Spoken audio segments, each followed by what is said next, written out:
Welcome to Heat Checks and Hail Marys. This is Mike Cagley, and I'm telling you, it was a fun weekend. We are done with week one of the college football season with apologies to Florida State, who, hey, I might have waited to do this, but you lost your first game. It is what it is. And while there's no reason to take week one as if the future is written in stone, there were some things that happened that allowed us to pull the curtain back and maybe get a little preview of what this season is going to evolve into and give us an idea of what teams might be a little more successful or a little less successful than we thought before everything started. There's a few things that piqued my curiosity this week, so I wanted to go through those. Let's start with Hail Mary number one, and that is Illinois pounded Eastern Illinois, but now they have Kansas on the horizon.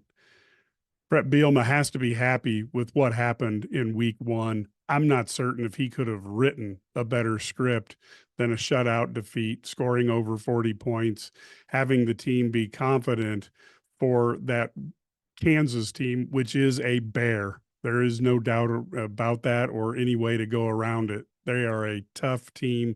Jalen Daniels is back, and that's always bad news for teams playing against the Jayhawks. At the same time, while beating Eastern doesn't mean Illinois is bowl bound, it does mean that maybe they're a little better than what people thought. I think the general fandom and even some of the press thought that the game would be closer than it was and didn't expect it to be quite that one-sided. Well, top 25 ranked Kansas will come to town. And what my colleague at Illini Guys, Matt Stevens, calls the biggest game of Brett Bielema's Illini tenure.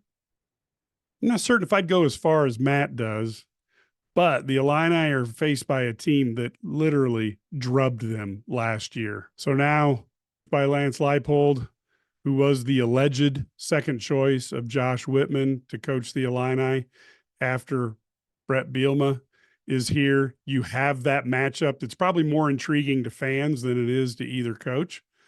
But head to head, fans are going to pay attention to that and keep score. Brett Bielema's down 0-1 to Lance Leipold. In my eyes, the Illini don't have to win this game. No game is a must win unless maybe you're Florida and Billy Napier, especially at the game 2 point of the schedule. But the Illini need to be competitive because there are going to be fans in the seats who may or may not be there for Central Michigan, depending on what happens against Kansas. To me, it's really important when they have key games like this on the schedule that Illinois plays well. Again, you don't have to win, but you have to be competitive. You have to build the confidence of the fans, and the players on the field have to feel confident. If the Illini defense can slow down the Kansas offense and the Illini offense can light up the Kansas defense, that gives them confidence. And it doesn't really matter 100% that you win this game. I'm sure Brett Bielema and the Illini staff plan on winning it. And over the years, he has got his share of upsets. This could be a great one for the Illini. But I think what is more important for this team over the long run is to win the games they should win on the schedule, such as Purdue and Michigan State. Defeating teams like this will prevent the letdown that happened 2 years ago when the Illini lost to Indiana, Purdue, and Michigan State. Those losses prevented an appearance in the Big Ten championship game that would have catapulted this team higher in terms of recruiting, in terms of NIL fundraising, and that opportunity can never come back again. Last year, Illinois lost to Purdue, Nebraska, and Northwestern. If just one of those games goes the way of the Illini, they make it to a bowl game for back-to-back seasons. Anybody who's followed the Illini knows that's not a given. So with Kansas, the Illini need a win, or they need a good show to build confidence, not only for themselves as players, but for those fans who were expected to buy tickets, come and watch the team on Saturdays. A win over a top 25 team would be great, but they really need to build that confidence keep the fans happy. So play well. This is not the time to go out there and get beat 42-17. Now let's go to Hail Mary number 2. Brian Kelly's post-game anger. Now I have to premise this and be real clear with people. Brian Kelly is one of my least favorite college football coaches out there. This goes all the way back to the videographer who died in the scissor lift recording practice during a storm with an average of 40-mile-per-hour winds and having gusts up to 50-mile-per-hour back in 2010. At some point, somebody has to be the adult in the room and not send the kid up there. If you're the head coach, I think that kind of falls on you. In any event, I saw where Paul Finebaum was angry that Kelly didn't show emotion early enough and didn't want to hear Kelly say, I need to do a better job coaching. Now, to me, that's all fine. Those are all things that you can criticize a coach for. But then Finebaum hit the little, ooh, let's trigger people, especially fan base who's mad and maybe with a tough economy, a little bit frustrated. And he said, you're paid $11 million to do coaching in the game and throughout the game, as if he wasn't coaching at all during the game. To me, that's a lazy clickbait move by Finebaum. Some could say he's paid an estimated $5 million a year. He could create a more coherent argument about a coach and how well he does. Trying to trigger fans against a coach or even players now that we have NIL funds just for making more money is a cheap move. Sadly, though, it seems to work fine. So this type of clickbait puts the fine in Finebaum and people turn it on and they watch it. The real fact is Brian Kelly is an above average coach on the field. At Notre Dame, there have been 10 seasons with double-digit wins since Lou Holtz left after the 1996 season. Brian Kelly led the team for 7 of those 10 double-digit win seasons. Ham had 1, as did Weiss and Freeman. But Kelly was never able to get the Irish over the top to win a national title. And at Notre Dame, you have the support to win a national title. In my book, that means he's not a great coach. But when you can win as many years of double digits at Notre Dame, which is not an automatic, we've seen that, Brian Kelly is definitely above average coach. Now that he's in the SEC, he's got to be happy. Nick Saban finally retired, but then the SEC adds Texas and Oklahoma. So it's going to be a challenge just to win an SEC title. Maybe he will keep the team in position to make the 12-team playoff and win a game in the CFP tournament. But until he wins it all, in my book, he's not great. And back to the point, coaches who are not great have nights like LSU had against USC. His salary has nothing to do with it. Unless you want to stir up folks against him and get some clickbait, the salary is just trivia. Paul can do better than making such an argument. And that, my friends, has nothing to do with how much money Paul Finebaum makes. And certainly, Brian Kelly, he'll have better nights. You hope he learns from it.